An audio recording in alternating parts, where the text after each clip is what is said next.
80% of Americans are suffering from some kind of chronic inflammation. Why do you think that we achieve such a big high number?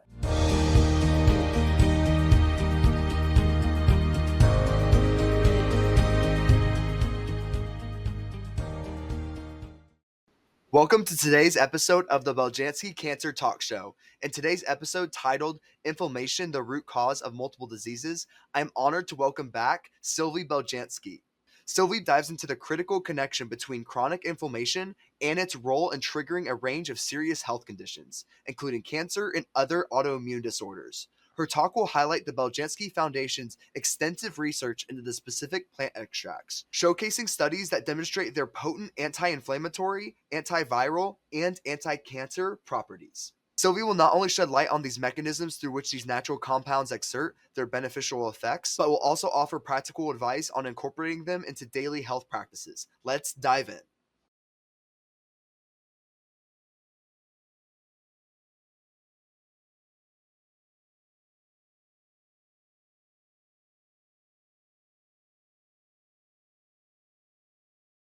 Sylvie, it's so good to have you back on the show. Please tell the audience a little bit about yourself for the ones that don't know you yet, and give them a little intro of how you got here in the first place. Welcome back. Ooh, okay, a loaded question. My name is Sylvie Beljanski. I am the president of the Beljanski Foundation, the 501c3 located in New York City that was founded in 97, already a lot of time. Our mission is to fund cancer research with natural compounds. And so far, we have been working with a number of natural compounds that have been perfected by my late dad. Was a PhD in molecular biology and at the Pasteur Institute in Paris, France. And he left a legacy of very interesting compounds. And we continue to work with them and to fund research with academic institutions here in the States based on those compounds. And they continue to deliver very exciting research and peer-reviewed papers. So that's what we do at the Beljanski Foundation, is to communicate about this research. That's And amazing. how I got there, that's a long story. But put it short, my father was persecuted in France for his discoveries. I was a lawyer and I was so shocked by the unfairness of what happened that I decided to change entirely my life and dedicate the rest of my life to carry on with his research because I could not bear the idea that all this knowledge would be destroyed by a stupid police. I love that. And to start out with this first question, research shows that 60% of adults have chronic diseases. What is the common link between all those diseases that someone has? Very simple to put it in a nutshell. Same cause, different expressions of the disease.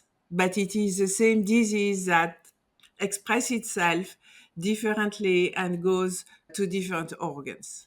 Basically, if you want to address the disease by getting to the cause of it, not just talking about masking the pain and the symptoms and just ignoring the cause, you will find out by digging down that the cause of all those diseases is chronic inflammation. You can think that about 80% of Americans have a number of symptoms that look like all different, that go range from high body fat percentage, polycystic ovarian syndrome, imbalance of the gut, people who are diabetic, pre-diabetics, all that in fact are symptoms which are linked to chronic inflammation and result from some kind of high blood glucose in the level of glucose in the blood, and all of them. Acute, you have to make the difference between acute inflammation and chronic inflammation. Acute inflammation is part of the healthy healing process after an injury. For example, if you have a virus that enters your body, or if you get injured, your immune system will send out the first responders. And the first responders, they come with a kind of bazooka, which is an inflammatory response, and is going to trap the germs, the toxins, and start the healing. For example, the body will identify the virus, and then it will start with fever, sweat, everything until you get better. And if you cut yourself, for example, it's going to be the same thing. It's going to be pain, heat, redness, swelling until it heals. On the other hand, chronic inflammation is when the body keeps sending its first responders and there is no enemy. There is nobody to fight. So it's fighting its own tissues. For example, for rheumatoid arthritis, the body is sending inflammatory cells that keep attacking the joint tissues because there is nothing else. So at the end, this inflammation is going to damage the joints because there is nothing else to damage. Acute inflammation is supposed to be a short-term process, a few days, and you get better. Chronic inflammation, on the other hand, can brew for very long. We are speaking here in years, 4 to 5 years generally, before you get a diagnosis of some specific disease. And any organ can develop an autoimmune disease. There are about 80 different kinds of autoimmune disease which are officially known to doctors. And it is fair to say that how is your body going to decide which organ is going to be affected?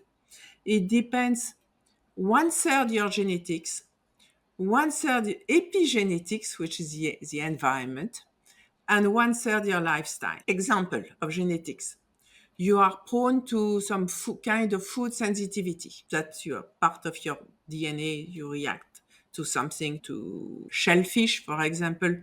That's where you are. Example of environment. The microplastic that we eat. Do you know that there is 8 million tons of plastic dumped in the oceans every year, and they contaminate the water, all the marine life, the fishes, and the sea salt. Sea salt. Who knew? Wow.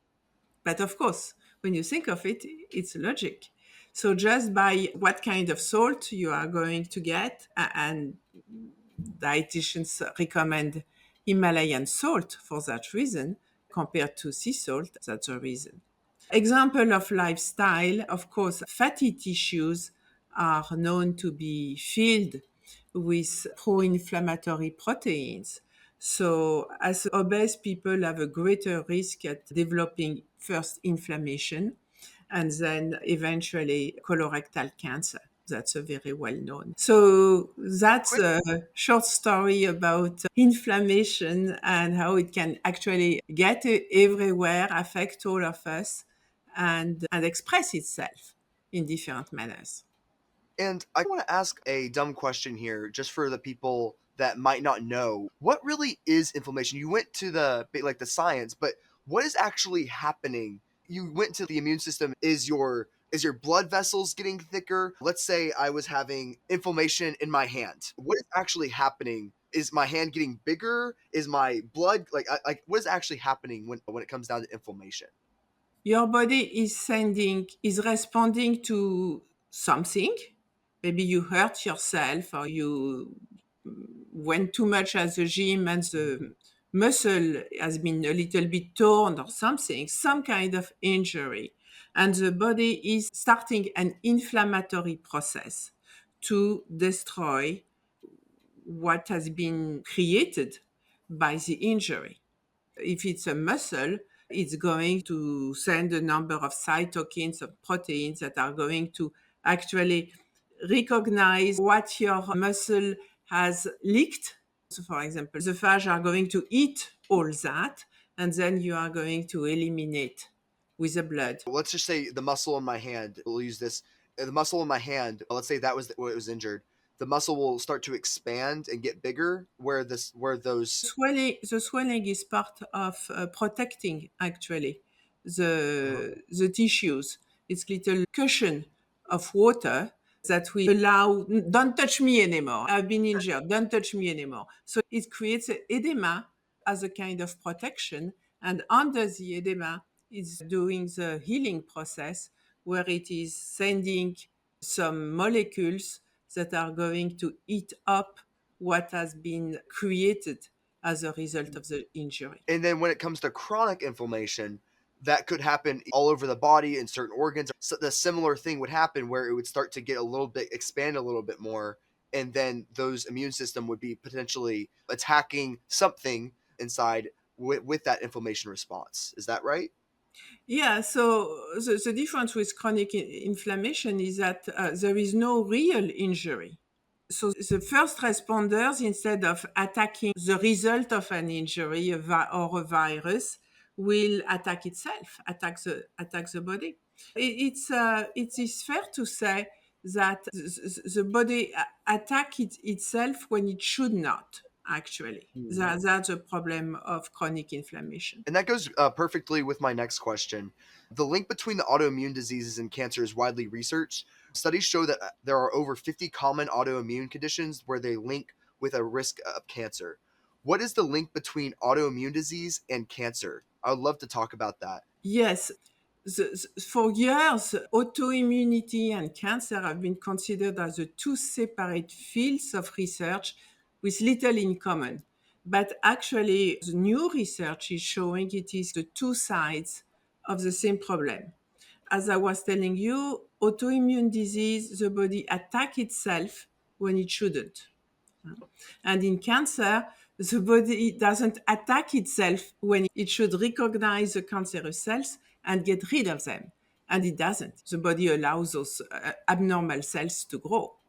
It's a vicious cycle, and the immune system, when it is normally functional, is able to recognize cancer cells because our body create every day some abnormal cells and get rid of them. And sometimes the immune system doesn't do its work. It doesn't get rid of the abnormal cells. It allows them to grow. And that's when cancer happens. So that's the relationship. And both are a possible outcome of chronic inflammation because chronic inflammation reinforces the disability of the immune system, and the disability of the immune system reinforces the opportunity for abnormal cells to continue to grow. So they are the same thing. They work together. And there are a lot of people who start with some kind of chronic inflammation and end up developing cancer. And the treatments themselves for cancer are notoriously bad for the immune system. For example, chemotherapy affects the lining of the gut, destroys everything on its way, including the lining of the gut, and therefore the microbiome is destroyed. And without the proper microbiome, you destroy also the ability to create the blood cells, which are at the core of our immune system. Then you create new imbalances and you diminish the ability to create a healthy equilibrium and to get better, actually. And on the other hand, the treatments for autoimmune condition work generally by using autoimmune suppressive agents. So you see a temporary improvement, but on the long term, the body is losing its ability to recognize abnormal cells, and then it allows them to grow again, leading to cancer. For example, it is well known that cancer is a third most common cause of death in renal transplant recipients, because in order to make a transplant, you have to destroy the immune system and then you allow cancer to grow, unfortunately. But really explains that huge cancers that grow very fast because immune system is not where it should be. And how would someone know if they have chronic inflammation? What are the symptoms they would experience, or how would you know if it's happening inside of your body? How would you know that it's happening at all? Oh, there are a lot of symptoms that start mostly with pain, and for example, for the rheumatoid arthritis, it's the joints of the knee are attacked. So what is causing that is the chronic inflammation. Got you. That makes sense.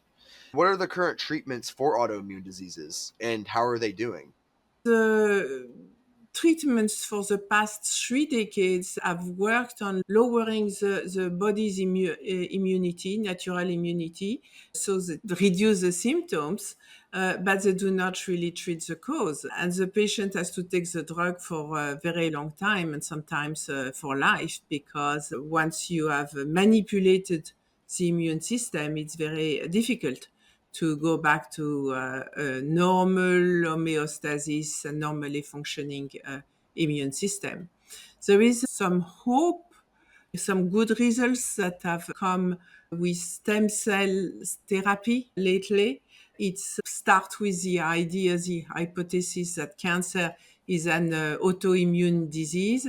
So they take some stem cells from the bone marrow and then they completely destroy the bone marrow, which they call that conditioning, but it's a complete destruction with a very aggressive chemotherapy, actually. And then they give back the bone marrow stem cells with the hope to reboot the immune system. And they do that for multiple sclerosis.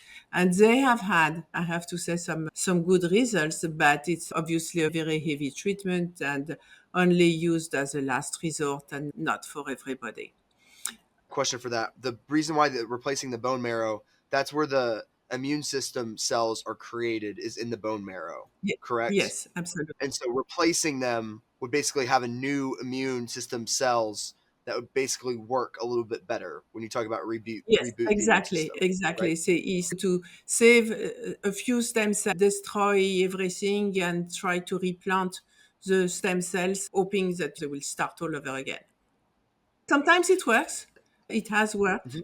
but obviously it's not for everybody. Yeah. I would Okay. say compared to those extremely heavy treatments, it is really worth to look into some good, natural, non-toxic approach that are worth being considered, and make some changes also in the lifestyle to make the most of an approach.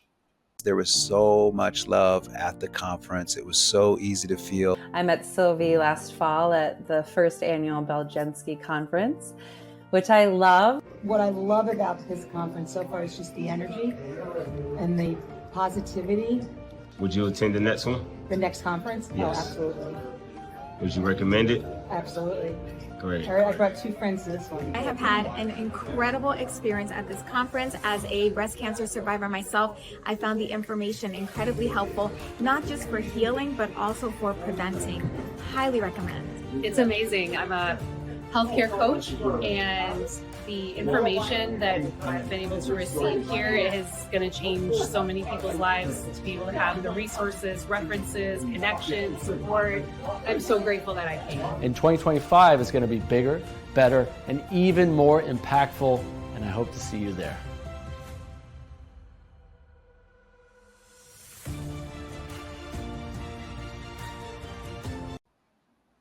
Cool. Yeah. And on that topic, based on the research, is there a natural approach that they could do better than conventional therapies to lower the risk of chronic inflammation diseases? Actually, yes, and thank you for asking. I would love to share with you some things that we have done with some plant extract that were perfected by my father. And share, let's see, yes, here is my dad, Beljanski, 1923, 1998.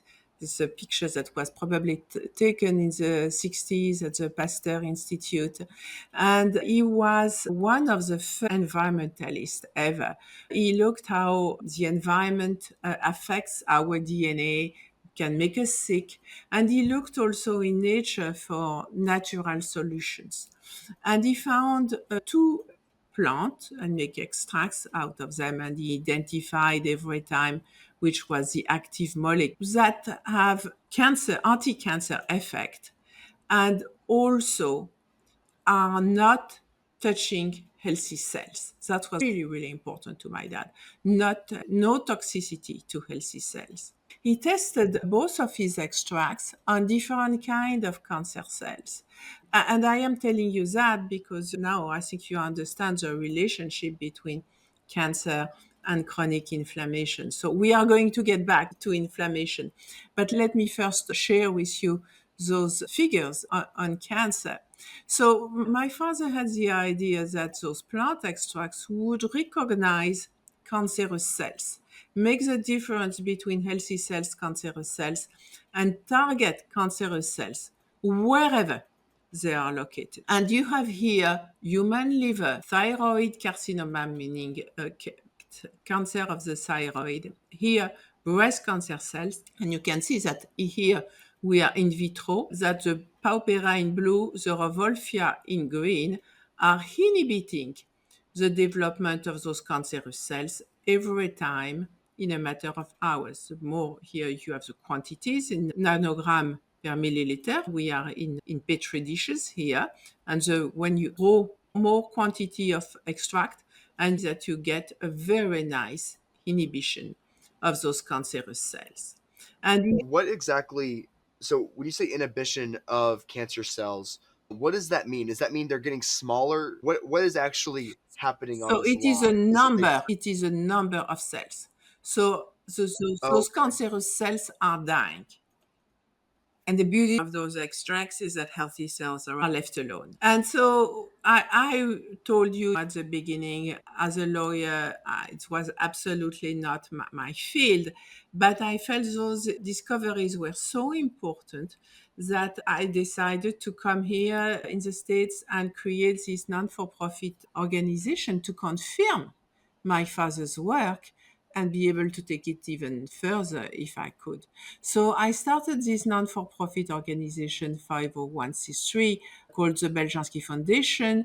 We study, we share the knowledge about effective non-toxic natural answers to disease, and we see also how they can work on and in synergy with traditional Western medicine, because we understand that people may want to add something, but when you have cancer, you are not going, very few people choose to go conventional medicine all the way. So it's very important to confirm that those plant extracts can actually be taken together with chemotherapy and radiotherapy. And that's something we have been able to do along the years by collaborating with a number of academic institutions here in the States and further document the potential of those natural compounds and their anti-cancer properties. So everything is getting published with peer-reviewed publications. Everything is available on the website of the foundation, which is beljanski.org. beljanski.org. Amazing. And can you go to the previous slide for me real fast? Yeah, sure. For the people that are listening and not being able to see Sylvie's screen, basically it's showing that the Rauwolfia and then the Pereira is basically the line is going down, and the more you increase the amount of milligrams in that particular product is decreasing the amount of cancer cells. Anything you would add to that, Sylvie? Yeah, and this is specific to cancerous cells. There is no toxicity to healthy cells, which is a big difference with pharmaceutical drugs, actually. Awesome. Is there anything else you want to show? Yes, we were speaking today about inflammation, and I would like to share with you the research which has been conducted with BPH. BPH is a benign prostate hyperplasia, and that's swelling of the prostate, and that's a huge problem. Affects almost every man after 50, and it's an inflammation. It's a chronic inflammation of the prostate, and because tissues are inflamed, it's more difficult to go to the bathroom, so they have to run several times a day or at night. The bathrooms, they do not sleep well. their wife do not sleep well, everybody is grumpy. It's a big problem. And eventually it can lead to prostate cancer, which is also very significant cancer when it comes to men's deaths and number of cancer developed by men. So we have done some research program which was conducted with Columbia University and then Nanjing University using the Pereira and also the Rauwolfia Vomitoria. And that led to a number of papers explaining the mechanism of action by which both of those extracts are reducing inflammation. It's one thing to see it, it's another thing, especially for researchers, to understand how it is doing it. And we see that there are actually two main pathways for those extracts to reduce inflammation. One is by regulating NF-kappa B, which is a centrum for regulation for inflammation in the entire body. So taking the extracts will actually help with reducing inflammation everywhere, and by regulating 5-alpha reductase. 5-alpha reductase is specific to prostate inflammation. NF-kappa B is not specific to prostate. NF-kappa B is for the entire body, chronic inflammation in the entire body. 5-alpha reductase is specific to prostate inflammation because it is the hormone which is going to transform testosterone into dihydrotestosterone, and dihydrotestosterone induces the inflammation of the prostate. That's why after 50, men have less testosterone and more dihydrotestosterone. And that's why they have less aggressivity, power, strength, everything that comes with testosterone, and more swelling of the prostate. So this little Pereira is able to inhibit that process, and also Rauwolfia Vomitoria. Both are doing those two things. So what I'm understanding is the Rauwolfia is decreasing the inflammation in the prostate, which therefore decreases potentially the likelihood of cancer. Yes, both extracts actually are doing that.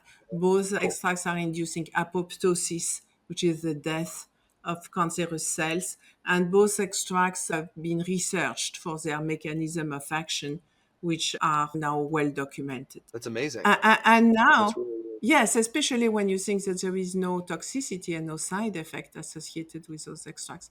For those who can see the screen, I have a treat for you. I'm going to show you prostate from rats.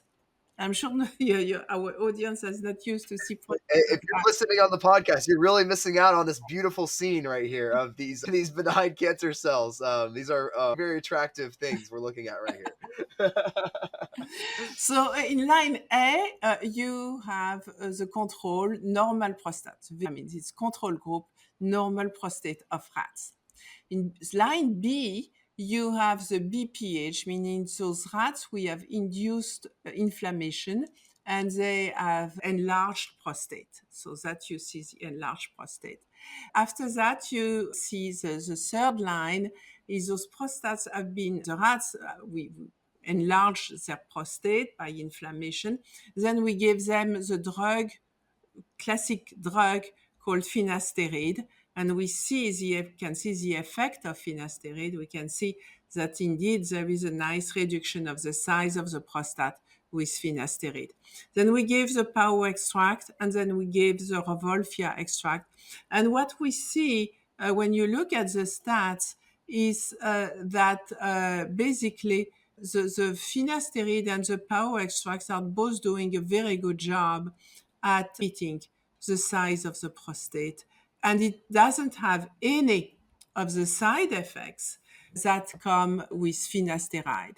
So those side effects, which, I Googled, range from impotence, loss of an interest in sex, well, having an orgasm, abnormal ejaculation, swelling of your hands and feet, swelling of tenderness of your breast, dizziness, weakness, feeling like you might pass out, headache, runny nose, and skin rash. So that's according to Google's side effects of finasteride. So it's not something to take lightly. And I believe if I was a man, if I had the choice between something like that and something natural, which is well documented to be effective, I would definitely try something effective before taking a drug with the side effects. Are you able to take both at the same time? This finasteride and the other two?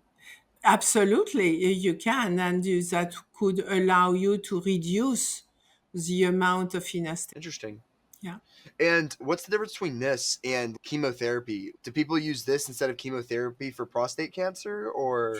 Yes, today I focused on inflammation. So Okay, my got it. focus was not on cancer, but indeed, Oh, because they are linked, those plant extracts also have shown to have very good activity against different kind of cancer, including prostate cancer, including advanced prostate cancers that do not respond to hormonal treatment. And I'm glad that you asked actually, because my next slide is for inflammation of the pancreas. In always the mice model, we induced inflammation of the pancreas by giving alcohol to those mice. And you can see that the pancreas goes into pieces. It completely explodes under the effect of alcohol. And when you give Rauwolfia or when you give Pereira, and here we gave those animals 10 milligram per kilo. So this is really, it's not in petri dish here. It's really animals which have been studied. You can see that the pancreas is actually stirring itself and going back to a normal aspect. And we have done, when it comes to pancreatic cancer, we have done the studies all the way to cancer, and we have publications both with Pereira and Rauwolfia showing that those compounds can work alone and also in synergy with chemotherapy. Here it was the gemcitabine, which is the gold standard, which was used for those studies. it's amazing. Yeah, It's it really, is. It is. I'm very proud of this research. yeah, that's a lot of information. That's really good. What are some other additional steps should be considered by anyone looking to lower their inflammation after everything we talked about? So there is other products that my father also developed that can help with boosting the immune system. For example, his RNA fragments, excellent way to support the production of leukocytes, which are the blood cells that are in charge of the immune system, and therefore help the platelets store the serotonin and help fight depression. So a lot of good things come along with those RNA fragments. He also developed a golden extract of ginkgo biloba, which help regulate the ribonuclease, which are some specific enzymes of the liver. That's what I would say can help with the products that we have been researching at the Beljanski Foundation. My father developed some other products beyond Pereira and Rauwolfia Vomitoria that can help support the immunity. More specifically, he has a product for the liver called the golden extract of ginkgo biloba, which has been shown to regulate the enzymes of the liver. And then there are little RNA fragments which are really specific of the immunity because they support the bone marrow and all the production of the cells that are supposed to be created within the bone marrow, which includes the leukocytes and the cells. But for everybody, I would say, who wants just to take some easy steps, lifestyle steps to reduce inflammation, I would say the best is a very simple elimination diet. Avoid gluten-containing grains like wheat, barley, rye, spelt. Reduce the amount, of course, of sugar. The cancer cells love sugar. They use sugar instead of oxygen to grow. especially American diet is full of high corn syrup. Absolutely number one enemy to avoid. Avoid all fast food, synthetic dye in the food, the blue birthday cake. It's not natural. Avoid all the industrial oils, seed oils. They often are rancid, poor quality, ratio of omega-3, and avoid conventional dairy because also that's full of hormones, pesticides, and things that is given to those poor animals. So that Are you telling me? Are you telling me I can't eat cake, cookies, or Taco Bell? You're hurting my heart right now. I started to tell you that 80% of Americans are suffering from some kind of chronic inflammation. Why do you think we achieve such a big high number? It has a lot to do with the American lifestyle, which includes all those things which used to be good. But the wheat that is cultivated today is not what our great grandparents were growing. The cows are not raised like our great grandparents were growing their cows, and the milk is not the same. And then all the industrial food did not exist at all just a century ago. A century ago, everybody was eating organic even without thinking of it. There are also the painkillers, anti-inflammatory products that Advil, Tylenol, ibuprofen, all those things actually on the long term, they destroy the liver, and they're absolutely terrible on the long term for your body. So that's really something you should try to reduce to the minimum, and instead try to develop emotional balance, physical fitness, spiritual connection, gratefulness. All those things are actually very helpful to reduce inflammation. I strongly believe that negative emotions increase inflammation in the body. That's interesting. I Yeah. I would like to end by sharing a little story about a little known territory called Karelia, because I think that's very significant for people about what we live and what is happening to us.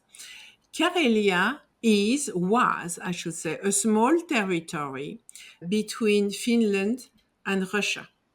And at the end of World War II, Karelia was split between those two countries, Russia and Finland.